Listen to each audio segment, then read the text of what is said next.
நாமக்கல் மாவட்டம் ராசிபுரம் தொகுதி தாவேக வேட்பாளர் லோகேஷ் தமிழ்ச்செல்வன் மூலக்குறிச்சி, வரகூர் கோம்பை உள்ளிட்ட பகுதிகளில் தீவிர வாக்கு சேகரிப்பில் ஈடுபட்டார். அப்போது பேசிய அவர், திமுக மீண்டும் ஆட்சிக்கு வந்தால் போதைப் பொருட்களை ஒருபோதும் ஒழிக்க முடியாது என்றும், தற்போது திமுக ஆட்சியில் சட்டம் ஒழுங்கு முழுமையாக சீர்குலைந்தது என்றும் குற்றம் சாட்டினார். இந்த அவல நிலையை மாற்றி தமிழகத்தில் ஒரு நல்ல மாற்றத்தை கொண்டுவர விஜய் முதலமைச்சராக வேண்டும் என்றும், அதற்கு பொதுமக்கள் தாவேகாவிற்கு ஆதரவாக வாக்களிக்க வேண்டும் என்றும் வலியுறுத்தினார்.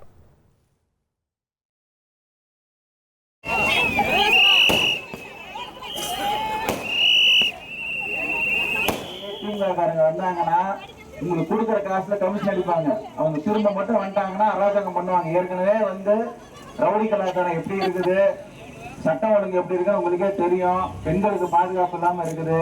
அண்ணன் வந்தாருன்னா போதை கலாச்சாரம், டாஸ்மாக் எல்லாம் ஒழிக்கிறேன்னு சொல்லியிருக்காரு. அதை ரெண்டும் ஒழிச்சுட்டாவே பெண்கள் நடமாடலாம், ஒன்றும் பயமே இருக்காது. ஆகையால் அவருக்கு ஒரு வாய்ப்பு கொடுங்க. இனி செல்லும் இடமெல்லாம் செய்தி. தந்தி டிவியின் வாட்ஸ்அப் சேனலை ஃபாலோ பண்ணினா செல்ல இருக்கும் இடமெல்லாம் செய்தி.